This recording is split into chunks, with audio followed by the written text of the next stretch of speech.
Hello दोस्तों, welcome to horror vibes.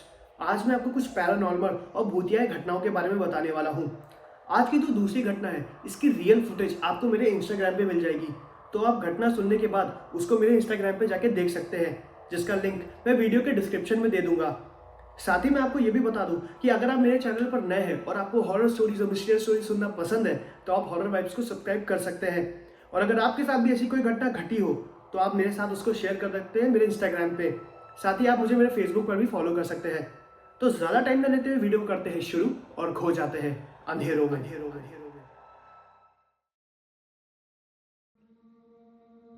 मेरा नाम जेसिका है और ये घटना मेरे साथ 2008 में घटी थी। उस वक्त मैं अपनी पॉकेट मनी के लिए छोटी छोटी जगहों पर काम करती थी। मेरे डैड नहीं थे और मेरी मम्मी भी जॉब करती थी। कॉलेज ख़त्म होने के बाद मैं पार्ट टाइम जॉब करती थी। मैं अलग अलग जगह पे काम करती थी। मैं छोटे छोटे काम करती थी, जैसे रेस्टोरेंट में काम करना या फिर सिनेमा घर में काम करना। मेरी एक दोस्त थी जिसका नाम वेला था। मैंने उसके अंकल की लाइब्रेरी में काम करना चालू कर दिया। मैं लाइब्रेरी को मैनेज करती थी और वो जॉब मुझको बहुत अच्छी लगती थी, क्योंकि मुझे सही सैलरी भी मिलती थी और मेरा काम भी हो जाता था। मुझे वो काफ़ी पसंद थी। मुझको बहुत ज़्यादा अच्छा लगता था बुक्स के बीच में अकेले रहना। मैं कॉलेज के बाद वही लाइब्रेरी पर ही जाती थी। वहाँ पर मैं अपने कॉलेज का काम भी ख़त्म कर लेती थी और पूरी लाइब्रेरी को भी अकेले मैनेज कर लेती थी। वो लाइब्रेरी काफ़ी बड़ी थी। वहाँ पर एक सिक्योरिटी गार्ड भी थे। काफ़ी लोग वहाँ आया करते थे। कुछ लोग अपना स्टडीज़ का काम करने आते थे और कुछ लोग बस शांति में बैठ के चुपचाप किताबें पढ़ते थे। कुछ बच्चे अपना कॉलेज का प्रोजेक्ट वहीं पर ही ख़त्म करते थे। मुझको वहाँ पर काम करते हुए करीब 2 महीने से ज़्यादा हो गए थे और मैं 6 बजे अपने घर शिफ्ट ख़त्म करके चली जाती थी। लेकिन एक दिन बहुत तेज़ बारिश हो रही थी।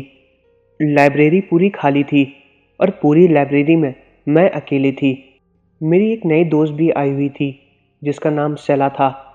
उसने भी लाइब्रेरी को उसी दिन ही ज्वाइन किया था और वो उससे पहले एक लाइब्रेरी में काम कर चुकी थी, तो उसको वहाँ पर काम करने का काफ़ी एक्सपीरियंस था।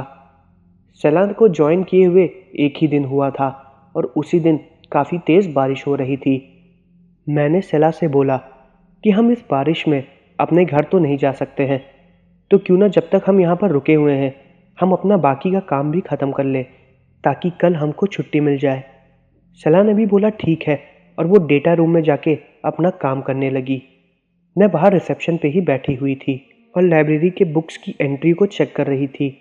तभी लाइब्रेरी का गार्ड अंदर आया। उसने मुझसे बोला कि बाहर बहुत तेज़ बारिश हो रही है, आप लोग अभी कहीं नहीं जाओ। जब बारिश रुक जाएगी तो मैं आपको आके बता दूंगा। मैंने बोला ठीक है। मैं चुपचाप वहीं पर बैठ के अपना काम कर रही थी और सेला अंदर थी। तभी 5 मिनट बाद लाइब्रेरी के मेन दरवाजे से एक लड़की अंदर आई। उसकी उम्र करीब 17 साल की होगी और वो एक बुक शेल्फ के पास आके खड़ी हो गई। मैंने उसका चेहरा ठीक से नहीं देखा, लेकिन वो वहीं पर शेल्फ के पास खड़ी थी। उसकी पीठ मेरी तरफ थी। उसके बाल काफ़ी लंबे थे। वो वहाँ पर बहुत देर तक खड़ी थी।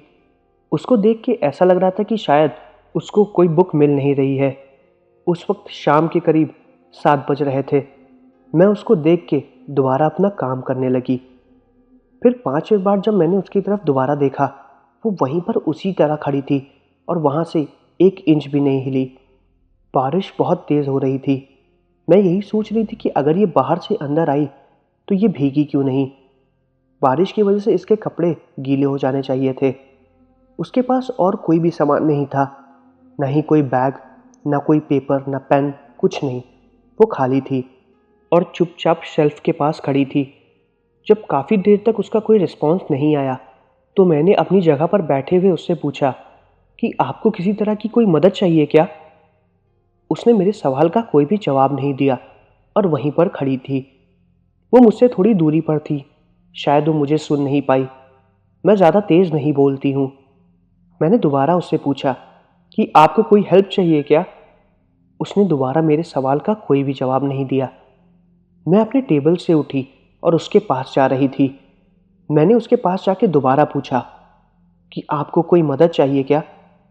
वो तुरंत मेरी तरफ घूम गई। जब मैंने उसको देखा तो मैं उसको देख के डर गई। उसकी आंखें काफ़ी ज़्यादा बड़ी थीं और उसके चेहरे पर ढेर सारे घाव थे और टाँके लगे हुए थे। ऐसा लग रहा था कि उसके चेहरे को किसी ने बहुत ही बेरहमी से उधेड़ डाला हो। उसने मुझको देखा और स्माइल किया। उसकी वो स्माइल बहुत ही ज़्यादा डरावनी थी। वो मुझे स्माइल करके दूसरी बुक के शेल्फ के पास चली गई। मैं उसको देख के बहुत ही ज़्यादा डर गई थी। उसको देख के ऐसा लग रहा था कि वो कोई पागल या साइको है। वो जैसे ही दूसरे शेल्फ के पास गई, मैं भागते हुए रिसेप्शन पे अपने टेबल के पास गई और वहाँ पर रखे फ़ोन से बाहर गार्ड को फ़ोन मिलाया। उसने जैसे ही फ़ोन उठाया, मैंने उससे बोला कि जो लड़की अभी अंदर आई है वो काफ़ी ज़्यादा अजीब है। आप अंदर आ जाओ और उससे पूछो कि उसको क्या चाहिए और उसको यहाँ से बाहर ले जाओ। मुझे लग रहा है कि वो किसी पागल खाने से भाग के आई है। जब मैंने गार्ड को ये बात बताई तो गार्ड ने बोला कि मैं काफ़ी देर से यहीं दरवाजे पर ही बैठा हुआ हूँ और यहाँ से कोई भी अंदर नहीं गया है। जब गार्ड ने मुझको ये बात बताई तो मैंने उससे बोला कि मैं उसी लड़की की बात कर रही हूँ जो अभी अंदर आई है। उसने मुझसे फिर से बोला कि अंदर कोई भी नहीं आया है।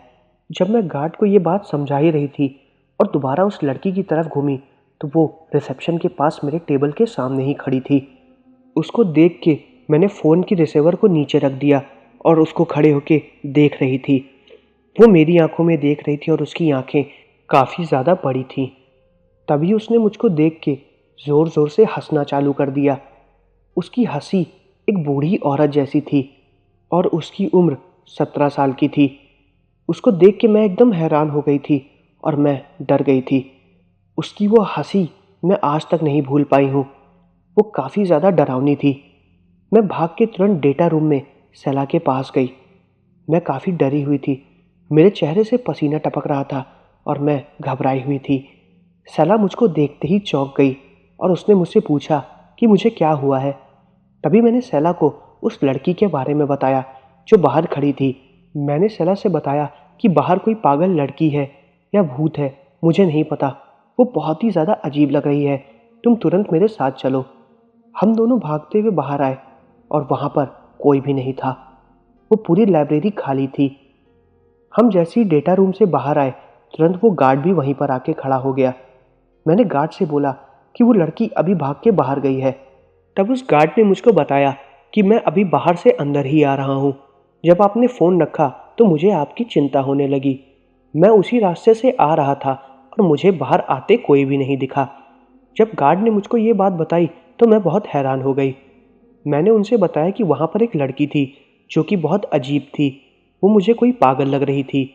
उसके बाल बहुत बड़े थे और उसका पूरा चेहरा कटा हुआ था। किसी ने भी मेरी बात नहीं मानी। लाइब्रेरी में सीसीटीवी कैमरा लगे हुए थे और तभी मैंने गार्ड से बोला कि आप सारे सीसीटीवी कैमरा चेक करो, यहाँ पर ज़रूर कोई आया था। ऐसा ना हो कि वो कोई चोर हो जो हमारे जाने के बाद लाइब्रेरी में ही रुक जाए और बाद में कुछ चोरी कर ले। और मैं ये सब चीज़ें बताते हुए काफ़ी ज़्यादा घबराई हुई थी और मेरे चेहरे से पसीना भी निकल रहा था। जब गार्ड ने लाइब्रेरी के सारे सीसीटीवी चेक किए तो हम लोग हैरान हो गए। सारे सीसीटीवी कैमरा को मैंने, सेला ने और गार्ड ने मिलकर चेक किया और उसमें कुछ भी नहीं था। उन सारे सीसीटीवी कैमरा में बस इतना ही रिकॉर्ड हुआ था कि मैं अकेले खड़े होकर किसी से बातें कर रही हूँ। मैं सबसे पहले एक शेल्फ के पास गई।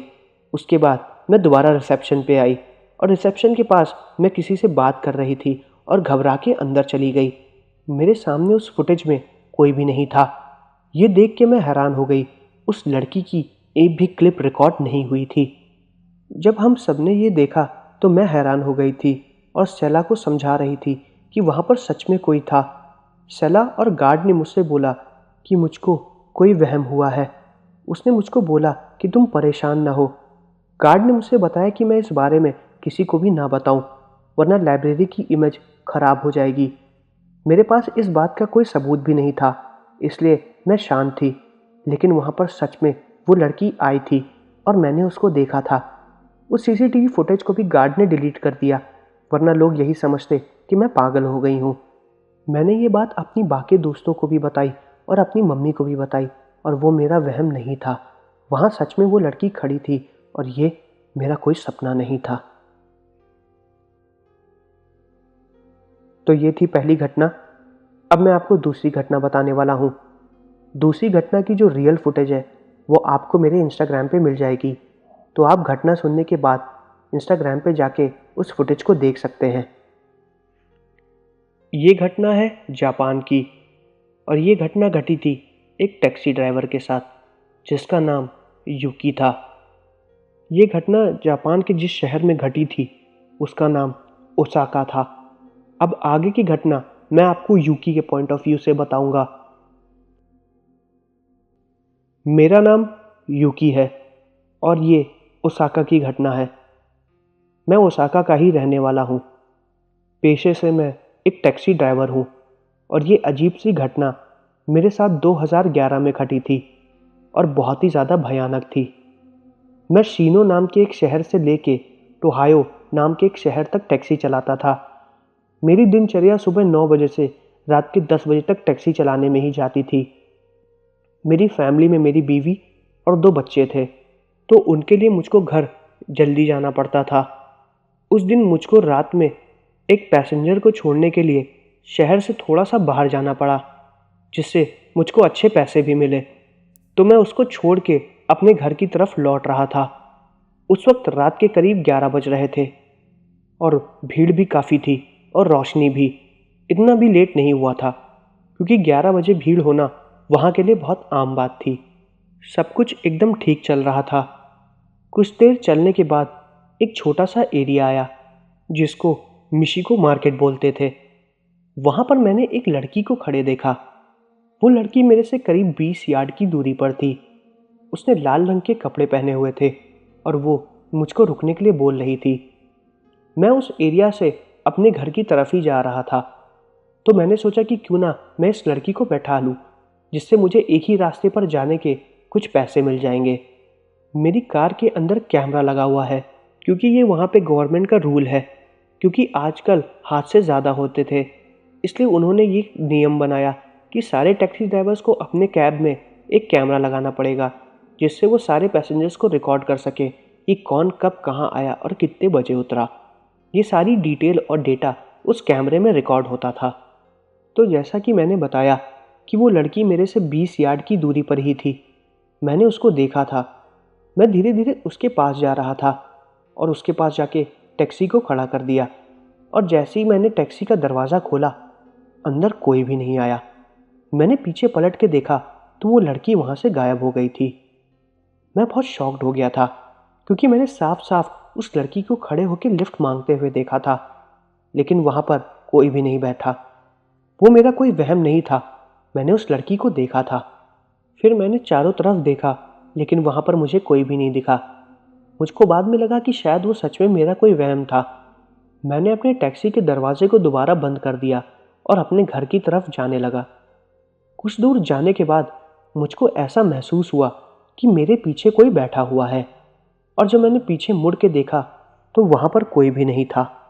मैं फिर चुपचाप गाड़ी को चलाने लगा और अपने घर की तरफ जा रहा था। तभी मुझको पीछे से एक आवाज़ आई। वो आवाज़ जैसे मुझे कुछ बताने की कोशिश कर रही थी। मैं एकदम शांत था। मुझको बार बार ऐसा लग रहा था कि मुझे पीछे से कोई इंस्ट्रक्शन दे रहा हो। मेरी कार में ही मुझको बार बार अजीब तरीके की आवाज़ें सुनाई दे रही थी।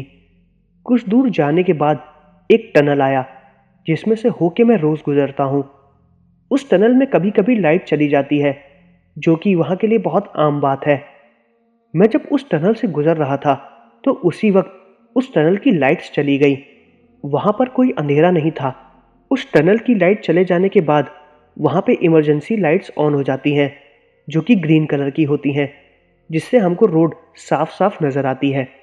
मेरे कार की हेडलाइट्स इतनी तेज़ थी कि मुझे आने जाने वाली सारी गाड़ियाँ साफ साफ नज़र आ रही थी, और मैं आराम से गाड़ी चला रहा था। जब मैं उस टनल से गुजर रहा था तो कुछ देर के लिए अचानक से इमरजेंसी लाइट्स भी बंद हो गईं, जो कि आज से पहले कभी नहीं हुआ। उस टनल में पहली बार इतना अंधेरा था कि मुझको लग रहा था कि मैं बस अंधेरे में चला जा रहा हूँ, और तभी मुझको साफ साफ मेरे पीछे से एक आवाज़ आई। उसने मेरे कान के पास आके बोला कि मुझे घर छोड़ दो। मैंने जैसे इस आवाज़ को सुना, मैंने अपनी गाड़ी को टनल के बीच में ही साइड में रोक दिया और कार से नीचे उतर गया। मैं सच में बहुत ज़्यादा डर गया था। ऐसा लग रहा था कि जैसे कोई मेरे पीछे बैठा हुआ था और मुझे पता भी नहीं चला।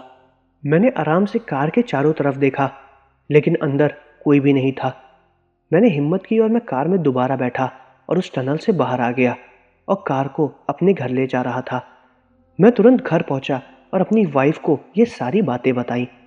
मेरी वाइफ ने मेरी बात पर विश्वास नहीं किया। उसको लगा कि शायद ये मेरा कोई वहम होगा, लेकिन सच में मुझे उस टनल में अपनी कार के अंदर कोई आवाज़ सुनाई दी थी। पता नहीं क्यों, लेकिन मेरे दिमाग में आया कि मैं अपने कार में लगे हुए कैमरा से रिकॉर्डिंग्स उसकी चेक करूं। मैंने जब उस कैमरा की सारी रिकॉर्डिंग चेक की तो मैं देख के हैरान हो गया। मुझे इस बात की संतुष्टि है कि मैं पागल नहीं हुआ था। मैं हमेशा उस रास्ते से आता जाता रहता हूँ, लेकिन ऐसा कभी भी मेरे साथ नहीं हुआ। उस फुटेज में मैंने देखा कि जब मैंने पहली बार उस लड़की के लिए गाड़ी रोकी थी तो वहां पर सच में कोई था जो आके मेरी कार में बैठा था, जिसकी हल्की झलक उस कैमरे में रिकॉर्ड हुई थी। वो एक भूत था या एक लड़की की आत्मा थी। कुछ दूर जाने के बाद मुझको जो आवाज़ सुनाई दे रही थी, वो आवाज़ मेरी कार में बैठे उसी लड़की की आत्मा की थी जो मुझसे घर जाने के लिए बोल रही थी। जब मैंने उस वीडियो में क्लिप को साफ साफ देखा तो उस क्लिप में उस लड़की की एक आंख बंद थी और एक आंख खुली हुई थी। ऐसा लग रहा था कि उसका एक्सीडेंट हो गया है, और जिस तरफ उसकी आंख बंद थी उसका उस तरफ का चेहरा कटा हुआ था। मैं ये देख के हैरान हो गया। मैंने वो फुटेज अपनी वाइफ को भी दिखाया और अपने दोस्तों को भी दिखाया। तब जाके उनको मेरे पे विश्वास होने लगा। ऐसी घटनाएं कई बार कई टैक्सी ड्राइवर और कई लोगों के साथ घटी है जो रात में वहाँ से गुजरते हैं, लेकिन उस दिन के बाद से ऐसी कोई भी घटना मेरे साथ नहीं घटी और मेरा कोई वहम नहीं था। मैं उस रास्ते से कई बार गया, लेकिन मुझे वो लड़की कभी भी नज़र नहीं आई। कई लोगों ने यह भी बताया कि एक लड़की थी जो कहीं से अपने घर जा रही थी और उसका उसी रोड पे एक कार से एक्सीडेंट हो गया, जिसकी वजह से उसकी वहीं पर मौत हो गई। इसलिए उसकी आत्मा अब अपने घर जाने के लिए भटक रही है और वो कभी कभी किसी को लिफ्ट मांगते हुए नजर आती है और वो उसकी आत्मा होती है। वो आज तक अपने घर नहीं पहुंच पाई है। ऐसी अजीब अजीब बातें और घटनाएं कई लोगों के द्वारा मुझे बताई गई।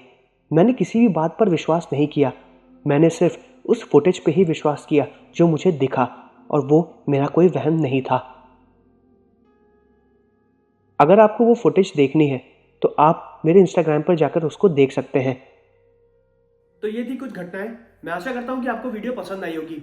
अगर आपको वीडियो पसंद आए तो चैनल को सब्सक्राइब, वीडियो को लाइक जरूर करिएगा और कमेंट करके मुझे ये भी बताइए कि मैं अगली वीडियो किस टॉपिक पर बनाऊँ। मिलते हैं अगले वीडियो में।